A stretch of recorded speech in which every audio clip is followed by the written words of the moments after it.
Evan Parker had never been auctioned before. It sounded absurd even as he stood backstage in the small town community hall, his name pinned to his shirt like a middle school field trip tag. Charity Bachelor Auction.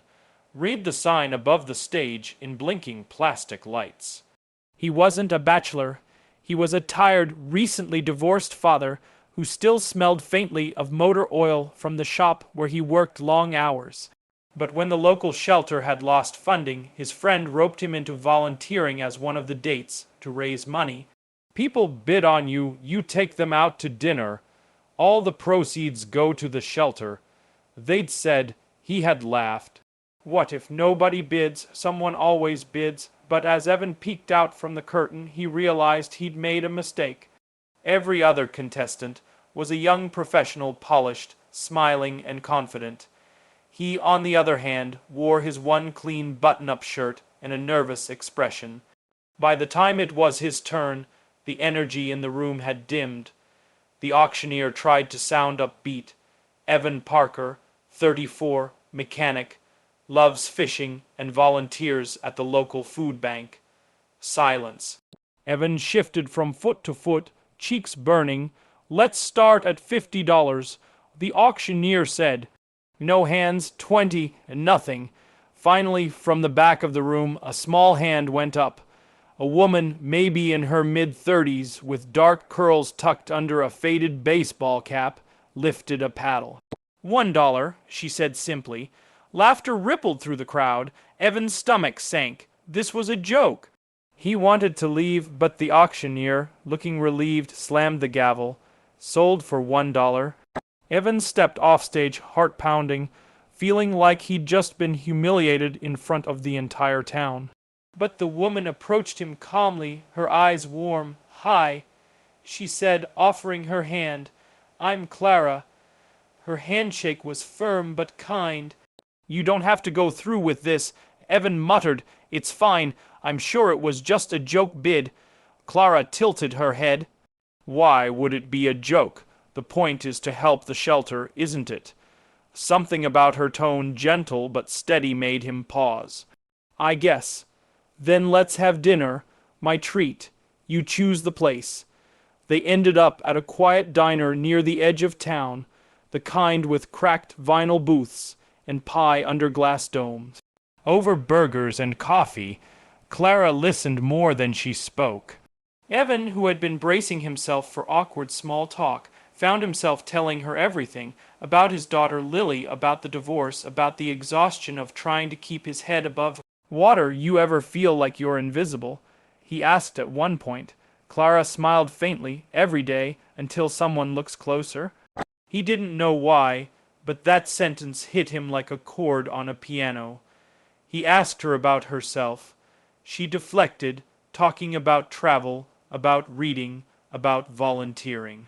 Nothing flashy. When he asked what she did for a living, she only said, a bit of business here and there. As the evening wound down, Clara excused herself to the restroom.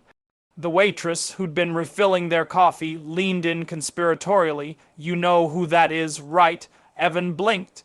Who? That's Clara Wexler. She's the one who bought the old paper mill, Billionaire or something. She's been all over the news. Evan laughed out loud. No, she's not. But a quick search on his phone confirmed it. Clara Wexler, tech investor, philanthropist, net worth in the billions. And she'd bid $1 for him. When she returned, he looked at her differently.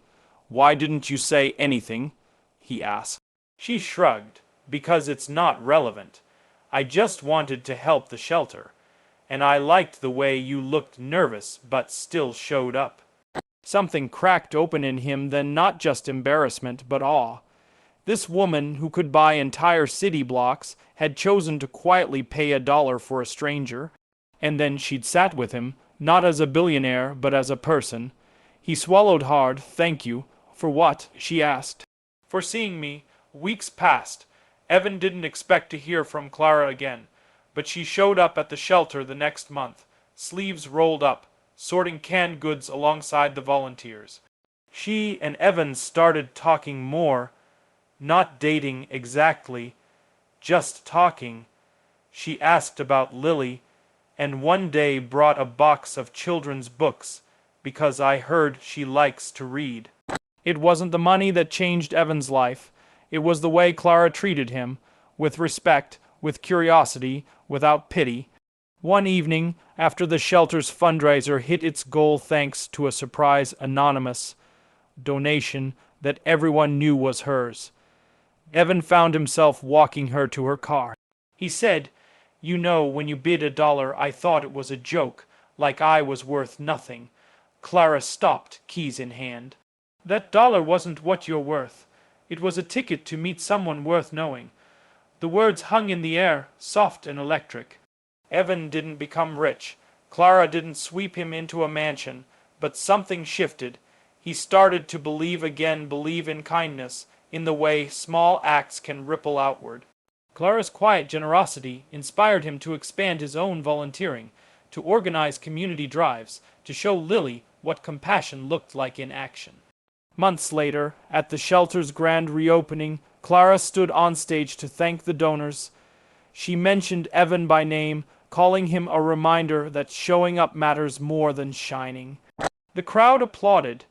Evan, in the back with Lily on his shoulders, felt tears prick his eyes, because for the first time in years he didn't feel invisible.